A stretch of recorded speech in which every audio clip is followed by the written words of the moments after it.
ഇവരെ വീട് മുഴുവൻ കയറി കിടന്ന് കണ്ടുവല്ലേ? അല്ല, കെവിൻ എന്താ വല്ലാണ്ടിരിക്കുന്നത്?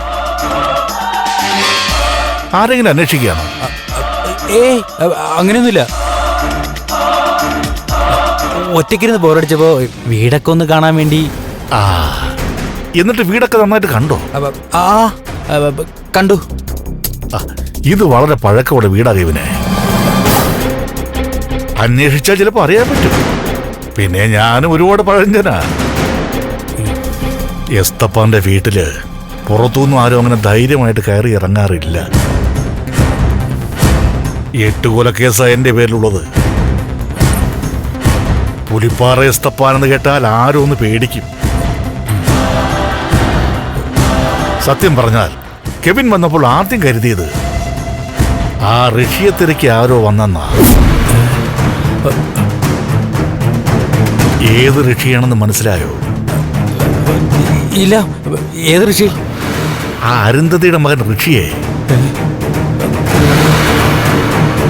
ആ ഋഷി എങ്ങനെ ഇവിടെ വന്നെന്നാവും കെവിൻ ചിന്തിക്കുന്നത്. ഒരുപാട് കഥകളുണ്ട് പറയാൻ. ഋഷി എങ്ങനെ ഇവിടെ വന്നേ?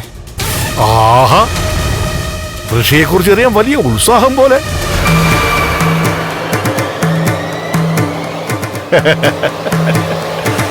കേട്ടോ എലിയമ്മച്ചി?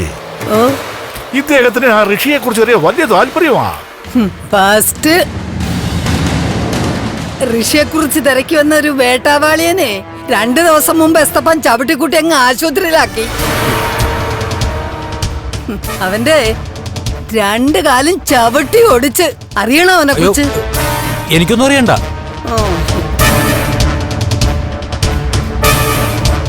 ഞാനെന്തിനാ അറിയുന്നേ? എനിക്കറിയേണ്ട ഒരു കാര്യമില്ല.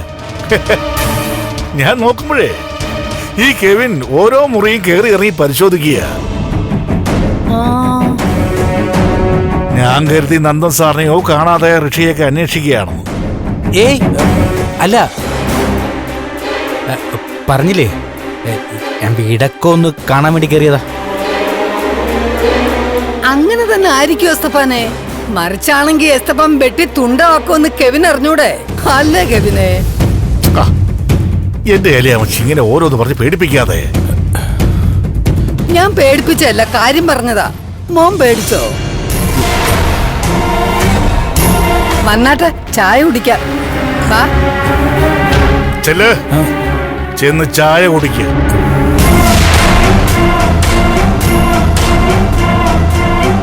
ഇരിക്കും.